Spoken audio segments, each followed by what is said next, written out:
Let's face it, we all know that it's entirely possible to practice with the metronome on and yet have not very precise rhythm, even with the metronome on. Perhaps your big beats line up with the metronome's big beat, but inside the beats get squishy, or inside the measure gets squishy and you kind of catch up with the metronome as you go.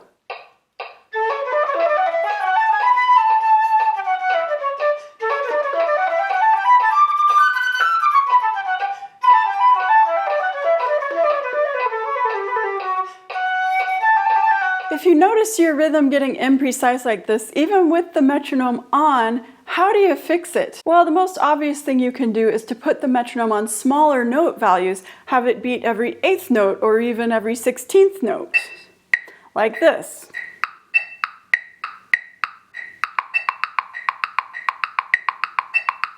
There is a real downside to practicing this way too often though, and that is that this can be very constricting. If you have every single tiny little note spelled out for you, it can be really hard to shape a larger phrase and to feel at all musically free.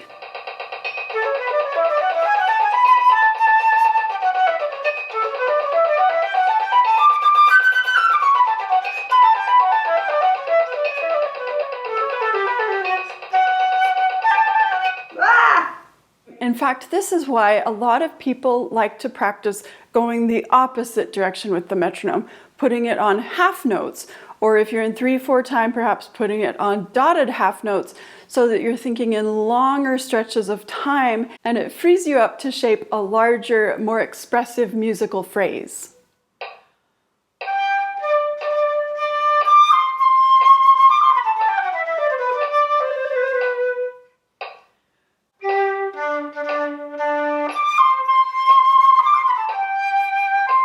Now, I don't want to talk too disparagingly about any kind of metronome practice, because if you're practicing with the metronome, that's a sure sign that you're on a laudable quest for improved rhythm in your playing. And I would never, ever fault you for that. But I want to offer you one more idea of how to practice with metronome. One more tactic that you can add to your metronome toolkit. This is an advanced metronome tool. I gave you a different advanced metronome tool back in an episode that I called Terraced Metronome Practice. And if you're happy to have all of these cool metronome tools, please let me know by liking this video, perhaps leaving a comment about it. That would be very nice of you. So, here's the moment you've all been waiting for. I'm going to tell you a different way to practice cleaning up the middle of your beats when you have the metronome on, other than putting the metronome on straight 8th notes or straight 16th notes or straight triplets. Namely, you can put the metronome on normal beats. You can put it on, say, quarter notes. But when you use the metronome, you're going to displace that beat. It's not going to be on the strong beat. It's going to be on the offbeat. You turn the metronome on, you hear the quarter note beat, but then you displace it to the offbeat like this. 3, 4, 1, 2, 3, 4. 1, 2, 3, 4. 1, 2, 3, 4. 1, 2, 3, 4. 1, 2, 3, 4. This is a really good test of your rhythmic mastery, because basically you do have to have rhythmic mastery in order to make this work. 1, 2, 1, 2, 3.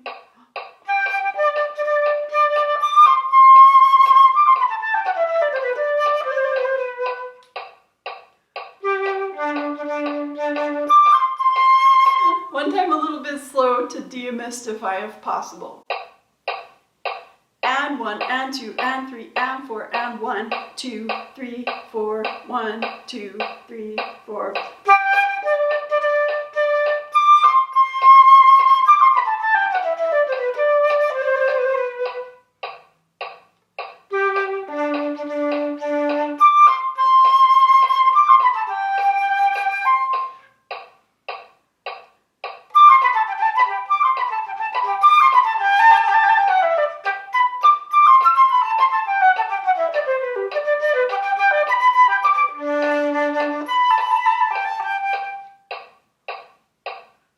as an added bonus, I find that putting the metronome beat on the musical offbeat really helps propel the music forward. It gives an impetus to the middle of each beat. This is especially great for earlier composers like Mozart, where how the rhythm is functioning is so crucial to the overall musical effect. I know other musicians who like to practice Mozart with the metronome on the offbeat for this reason. For instance, in the opening of the Mozart G Major Concerto that I've been playing for you today, putting the metronome on the offbeat really helps the phrases go forward. It helps them to feel more lyrical and directed. I always like to think of the middle of the phrase, the middle of the beat, the middle of the measure to move things forward, whether or not I have the metronome turned on, because it really helps to make the phrases lyrical and energized. Rather than having a strong emphasis on each beat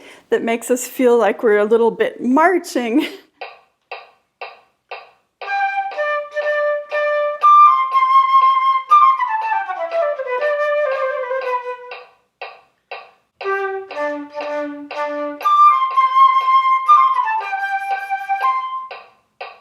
if you think of a nice energy propelling things forward between beats, it makes this phrasing much better. I'm always thinking of this forward motion and always telling my students to have this in mind when they begin this Mozart concerto. It makes for a much more phrased, musical, beautiful opening of this concerto that we all play so many hundreds of times in our lives. 1, 2, 3, 4. 1, 2, 3, 4.